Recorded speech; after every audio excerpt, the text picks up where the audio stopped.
धर्माने निर्माण केला. धर्म आपल्या गरजेनुसार निर्माण झाला, भाषा आपल्या गरजेनुसार निर्माण झाली, जात आपल्या गरजेनुसार झाली, वर्ण वर्ग हे सुद्धा काही देवाने बनवलेले नाहीत. आणि म्हणून जगाने जगू द्या आणि प्रत्येकाला जीवनाचा अर्थ समज. जीवन हे 4 टप्प्यात आहे: बालपण, तारुण्य, प्रौढत्व, ज्येष्ठत्व आणि जीवनाचा सगळ्यांना निरोप घ्यायचा आहे. आणि म्हणून फुकाचा अहंकार नाही करायचा. आपण समोरच्यांना सन्मानित करा आणि आपलं पण जीवन सन्मानित करून जागा. ह्या विचारसरणीच्या अनुषंगाने मी जरा त्या कालखंडात शिवसेनेमध्ये होतो.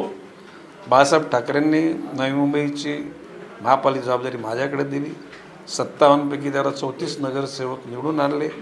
5 वर्ष जनतेकरता शिवसेनेच्या माध्यमातून तिथं कारभार केला. कालांतराने शिवसेनेपासून आम्ही दूर गेलो. त्याच्यानंतर शरदचंद्र पवार साहेबांच्या राष्ट्रवादीची 2000, 2005, 2010, 2015 20 वर्ष राष्ट्रवादीच्या माध्यमातून जनतेची सेवा केली. आणि ज्याला आम्ही राष्ट्रवादीतून ज्याला भाजपमध्ये आलो त्यालाच आम्ही सांगतो की पुढची सत्ता ही भाजपची असणार आहे. बरोबर. सुदैवानं नवी मुंबईच्या जनतेनं गणेश नाईकला आपल्या घरचा मानलेला. गणेश नाईक त्यांना कधी परका वाटत नाही. तो ना हिंदूंना वाटत, ना मुसलमानांना, बौद्धांना, ख्रिश्चनांना, जैनांना, दक्षिण भारतीय किंवा उत्तर भारतीय, कोकणातले, पश्चिम महाराष्ट्र, विदर्भ, मराठवाडा, खानदेश, 18 पगड समाजाच्या लोकांचं प्रेम. आणि लोकांचे प्रेम हीच गणेश नाईकची शक्ती आहे. बरोबर. नाही, पण हीच मॅजिक आहे का की ज्याच्यामुळे गणेश नाईकांचं वर्चस्व इतकं वर्ष आहे, पण यावेळेस त्या वर्चस्वाला, त्या बालेकिल्ल्याला सुरुंग लावायचा प्रयत्न केला? नाही, ठीक आहे. प्रश्न असे आहे, राजकारणामध्ये प्रत्येकाला आपला पक्ष वाढायची इच्छा झाली तर वाढवायचा अधिकार आहे.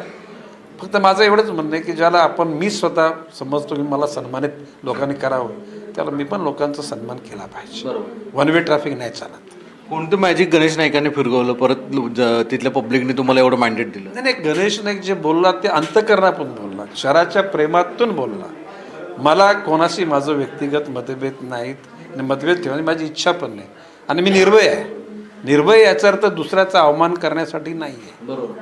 आम्ही तुम्हाला बघितलं की इतर वेळेस तुम्ही फार कमी सार्वजनिकरित्या सभेंमध्ये टोकाची भूमिका कमी मांडता, माध्यमांमध्ये पण फार कमी येत नाही, पण तरी प्रचाराच्या दरम्यान तुमचं एकदम सुसाट सुटला होता. नाही नाही, बघा बाबाशी ती कालाची गरज होती.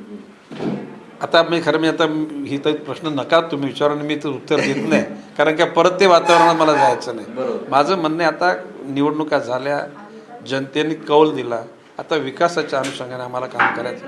माननीय देवेंद्रजी फडणवीसांशी मी पूर्वीच बोललेलो आहे की आमच्या शहराचं जे राहण्यालायक जे शहर आहे तो शहराचा नमुना तसाच ठेवायचा. इथं हा युनिफाईड DCR हा राक्षसी पंजा आहे आणि ह्याचा जर पूर्ण अंमल झाला तर शहर राहणार नाहीत. जरी टोळेजंग इमारती असल्या तरी तिथलं वातावरण झोपडी सादृश्य असेल आणि ते आम्हाला नको आहे. आता अन्य ठिकाणच्या मला माहीत नाही, पण मी नवी मुंबईकरता हा युनिफाईड DCR जो आहे तो गरजे एवढाच वापरणं. इम्पॅक्ट असेसमेंट रिपोर्टच्या अनुषंगानं जी गरजेची आहे तेवढाच FSI, एकही नाही पैसा लोकांना द्यायला लागू नये.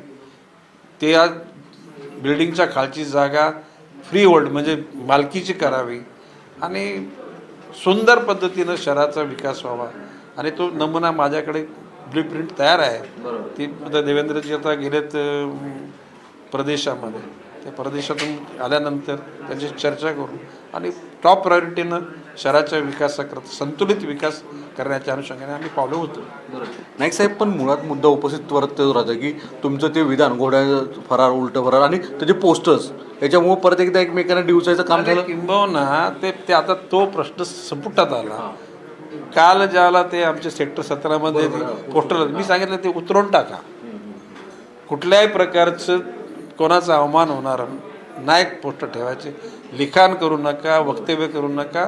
आणि अशा प्रकारचे गणेश नाईक सारखा अनुभवी, तुमच्यापेक्षा अनुभवाने जास्त मी आहे, म्हणजे व्यावहारिक अनुभवामध्ये चुका झाल्या ते दुरुस्त करा आणि मोकळं करून टाका. बरोबर. हे शहर बकाल MMR रिजन बकाल होणार आहे ते मी बोलतो ना, तुम्ही तज्ज्ञ लोकांशी तुम्ही चर्चा करा. आणि गणेश नाईक बोलतो त्याच्यात तथ्य आहे की नाही. नाईक साहेबांना मला विचारायचं आहे की हे इतकं तुम्ही दिलखुलास मनाने भूमिका मांडताय, मग शिंदे साहेबांना काय मनाने काय सांगाल आता सांगा की? मी काल बोललो ज्या चुका झाल्यात नाही त्या चुका दुरुस्त करा. हे बघ, चुका अजाणतेपणी होत ते असेल तर राजकीय आरोप जे झाले त्याच्या संदर्भात आता तुम्ही खुल्या पद्धतीने त्यांना काय मनापासून सांगाल? नाही नाही आता प्रश्न तो आज संपला आता. ओके, त्याने सुद्धा माझं म्हणणं आहे की मला जर सन्मानित व्हावं असं वाटतं ना तर मी समोरच्या माणसं भिकाऱ्याचा चुकून पाहिलं तर आय विल से सॉरी. का नको? आणि प्रत्येक लोकप्रतिनिधीला असं वाटतं की मी काम करतोय ते मला ते त्या ठिकाणी लोकांच्या करता काम केलं पाहिजे. तुम्ही शिंदे साहेबांना पण सांगाल की जाऊ द्या, लेट्स बी, आता याच्यावर काय वाद नको, चर्चा नको. अरे मी कालच बोललोय वाद नको म्हणजे प्रश्न असा आहे आमचं काय प्रॉपर्टीचं डिस्प्यूट नाहीये.